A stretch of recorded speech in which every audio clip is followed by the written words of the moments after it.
Ça semble totalement inutile, et pourtant certains éditeurs ont jugé bon de ressortir leur jeu DS sur 3DS. C'est le cas de Radiant Historia, un RPG qu'on n'avait pas eu la chance de voir arriver en Europe sur DS en 2010, donc là j'avoue, ça passe. La sortie 3DS 8 ans plus tard, elle fait du bien. Mais que dire de Mario et Luigi Voyage au centre de Bowser? Lui en revanche c'est un full remake avec un nouveau style graphique, c'est toujours un bon jeu donc tant mieux, mais sérieusement, un titre grand public sur 3DS en 2019? Bien sûr que personne allait l'acheter, et c'est ce qui a causé la faillite du studio Alpha Dream. Il y en a eu d'autres des portages DS, genre Shin Megami Tensei Devil Survivor. Généralement c'est surtout Atlus qui s'est ciblé ces petites niches de joueurs adeptes d'une définitive édition avec du contenu bonus. Alors que bon, pour le commun des mortels, la 3DS étant rétro-compatible, en théorie y a pas besoin de tous ces portages, suffit de jouer à l'original.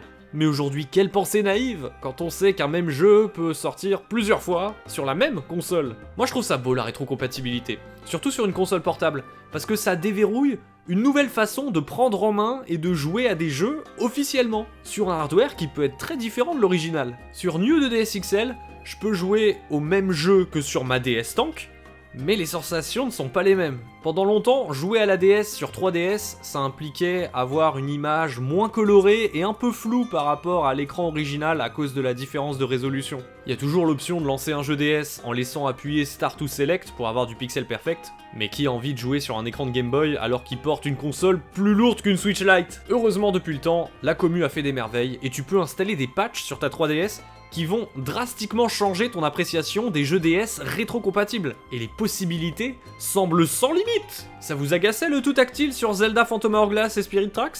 Avec le bon patch, tu peux y jouer avec les boutons à la place, presque comme un Zelda classique. Et il y en a plein des exemples comme ça, que je vais vous présenter.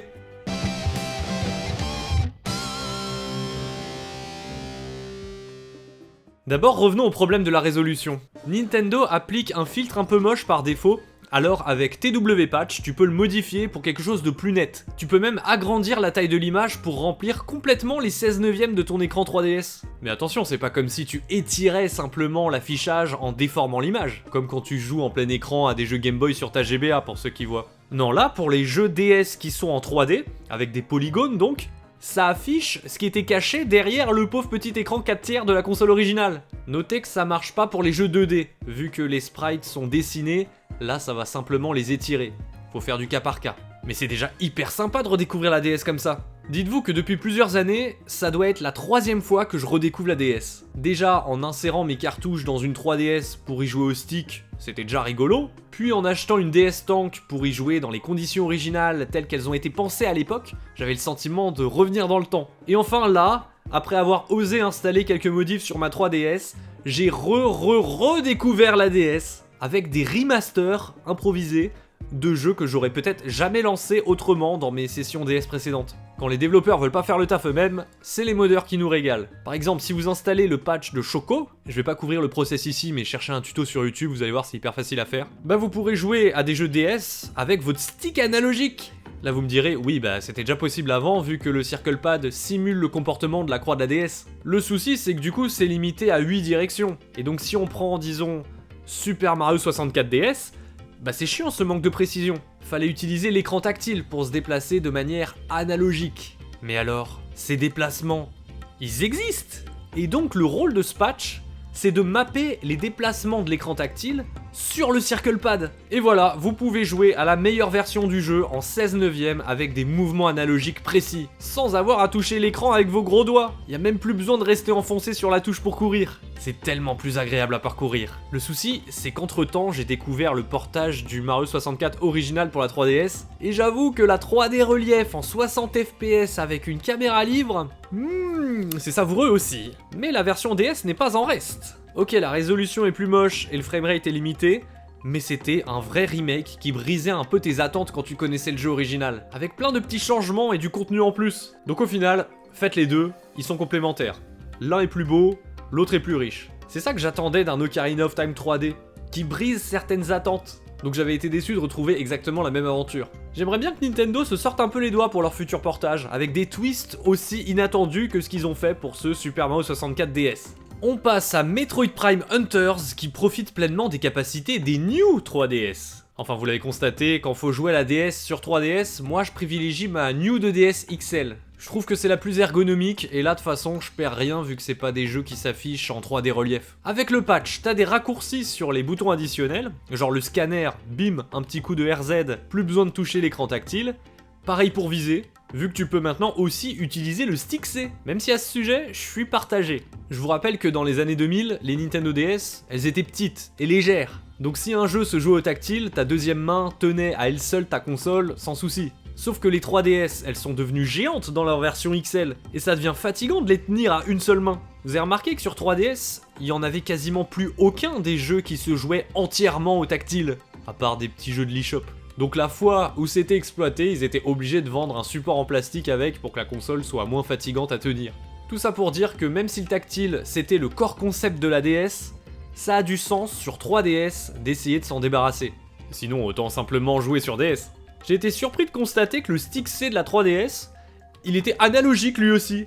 Je sais pas vous, mais je commençais à en douter vu le nombre de jeux qui prennent pas en charge les différents degrés de pression. Là sur Metroid, c'est bien pris en compte. Mais ça reste un téton C, donc c'est pas ce qu'il y a de plus précis. Même si ça permet de tenir la console à deux mains. Et c'est là qu'une autre capacité de la 3DS rentre en jeu. Avec une petite manip, tu peux activer ou désactiver le gyroscope pour ajuster ton tir. Et là on retrouve presque le degré de précision du tactile. Je trouve ça dingue que ce patch permette à ce point-là de modifier les contrôles du jeu. Si t'ajoutes à ça le plein écran en 16/9, tu réalises à quel point Nintendo s'est en fait pas foulé quand ils ont ressorti leur jeu DS sur la console virtuelle Wii U. Avec les options actuelles, il y a moyen de faire tellement de choses bien, et ça donne aussi un super prétexte pour ceux qui connaissaient déjà le jeu de s'y remettre, vu que ça change pas mal du feeling de l'original. En revanche, un jeu que je connaissais pas, mais que j'ai découvert pour l'occasion, c'est Star Fox Command.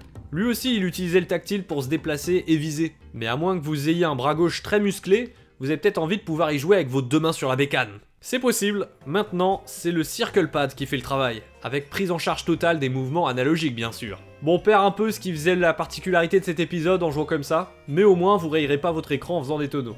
Et puis quand j'y repense, ils sont pas si nombreux les jeux Star Fox. Si tu veux jouer avec un stick, t'as l'épisode 64, mais ensuite ils sont partis dans des délires différents sur GameCube et Wii U niveau gameplay. Donc c'est cool qu'il existe maintenant une façon plus classique de jouer à cet épisode DS. Et enfin le jeu sur lequel j'ai peut-être passé le plus de temps ces derniers jours, Super Monkey Ball Touch and Roll. Sauf que là on touch que dalle. Tout est jouable au stick analogique, et quel plaisir! C'est un gameplay qui demande tellement de précision que, à la croix, laisse tomber. Et au tactile, ouais ça passe, mais quand t'es habitué au Monkey Ball depuis la GameCube, c'est pas comme ça que tu veux jouer. J'en entends certains me dire, mais alors pourquoi jouer à 7 épisodes alors que sur 3DS, t'as déjà un Super Monkey Ball 3D qui est jouable au stick, et même que tu l'as déjà présenté sur ta chaîne? C'est vrai, et je vous le recommande toujours, pour un premier Monkey Ball, parce qu'il est joli, facile à prendre en main, et pas trop bâtard dans ses niveaux. Mais résultat, il est un peu trop facile quand tu connais déjà la série. T'as pas de niveau vraiment hardcore, alors que l'épisode DS est bien plus corsé.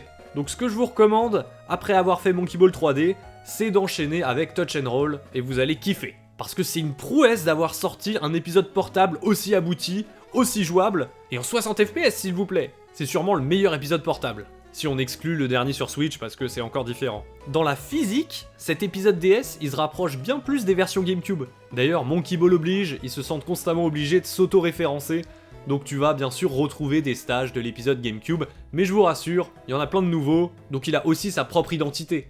Mais tiens, j'ai raté une occasion de citer un jeu de plus dans ma vidéo sur le lien entre la DS et la GameCube. Je vais conclure, la 3DS, avec le temps, c'est devenu une merveille de customisation. Si bien qu'en jouant à des jeux DS en rétrocompatibilité dessus, maintenant on a carrément l'impression de jouer à des vrais jeux natifs 3DS avec le plein écran et le stick analogique. Bon, le seul truc qui les trahit, c'est que forcément ils sont beaucoup plus pixelisés que des vrais jeux 3DS. Donc je vous recommanderais plutôt de vous réserver une période où vous ne jouerez qu'à des jeux DS, comme ça vos yeux s'habitueront et vous ferez même plus gaffe. Puis ça sera drôle quand vous repasserez un vrai jeu 3DS, là vous aurez l'impression que c'est en HD. Moi, je suis un joueur rétro, j'ai pas peur des consoles mortes, bien au contraire, donc j'aurai toujours du plaisir à revenir sur le hardware original, pour voir comment c'était vraiment à l'époque. Mais si ton but aujourd'hui, c'est simplement de jouer à la meilleure version de certains jeux DS, bah la 3DS c'est the place to be. Alors qu'il y a encore pas si longtemps, c'était pas le cas, et ça laisse rêveur. La scène modding invente sans cesse de nouvelles raisons de dépoussiérer nos vieilles machines. Il y a 10 ans, j'étais loin d'imaginer tout ce qu'on pourrait faire aujourd'hui. Alors essayez d'imaginer ce qui sera possible dans 10 ans. Des 3DS volantes! Au moins!